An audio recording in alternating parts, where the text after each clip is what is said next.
how do you know if your ideas actually solve your problem? It's time to find out in the test stage. During testing, you'll pay close attention to what happens when people use your designs so you can see if your solutions are easy to understand, if they lead to the desired outcome, and if they work well in the environment where your problem takes place. Testing might not go the way you expect, and that's okay, because you'll use what you learn to make your designs better. A High Point design team tests their prototypes over the course of a week and learns a lot. Teachers had students take the lunch survey, and the results showed that only 30 out of the 70 11th graders planned to take lunch the next day, when the menu was beef stew or a veggie burger. The team took the results to the cafeteria, and the staff agreed to make half as many meals as usual for that lunch period. The team watched what happened during lunch and checked the trash cans at the end of the period. They noticed that many students didn't even walk through the lunch line, and while there was still some food waste, it was a lot less than usual. The second day, the menu was spaghetti or tuna salad, and 50 students responded that they would take lunch. The team noticed that there was more food waste than the first day, but still less than usual. The cafeteria staff said that even though they made some extra meals, there were still students who didn't order lunch but asked for food. They had extra meals in storage, but there was no time to heat up the spaghetti, so they could only offer tuna. The students and staff think the system works pretty well and makes students more sensitive to wasting food. The principal says he doesn't want to discourage students from eating, but he agrees to let the team keep testing the program for the rest of the month to see how it goes.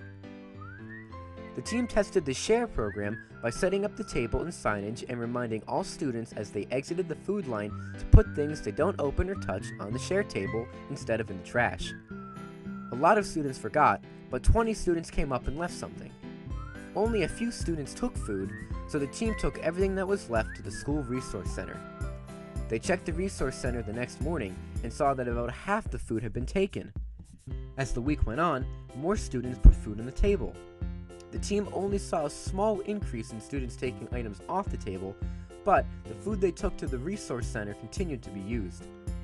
The team wonders if people feel self-conscious about taking food from the SHARE table, but not from the resource center, which is more private. Or maybe they're just less hungry right after lunch. This doesn't reduce food waste as much as the team hoped, because entrees and side dishes can't be given away unless they're in a sealed tray. But students and staff still think it's an easy and good way to use untouched food.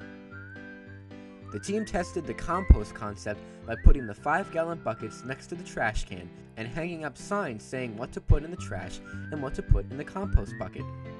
2 team members monitored the buckets and helped students figure out what to put where.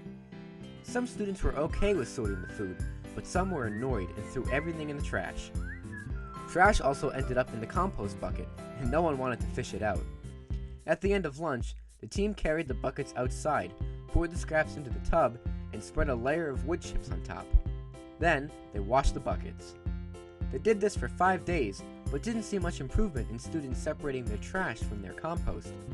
Then, Miss Green told them they'd have to monitor and turn over the compost for months, maybe as long as a year, before it becomes soil they can use in the school garden. That was surprising. The students didn't realize how much time and work goes into composting. Still, they like the idea and see the potential for a big reduction in food waste if they can get more students to follow the rules. They decide it might work better if they can find a partner to take the food waste to a bigger composting facility. Because the team tested, they know which ideas help solve the problem and how those ideas can be improved. It's okay that some prototypes didn't work as well as they hoped. That's a normal part of the design process, and it's precisely why designers prototype and test. How will testing help you improve your designs?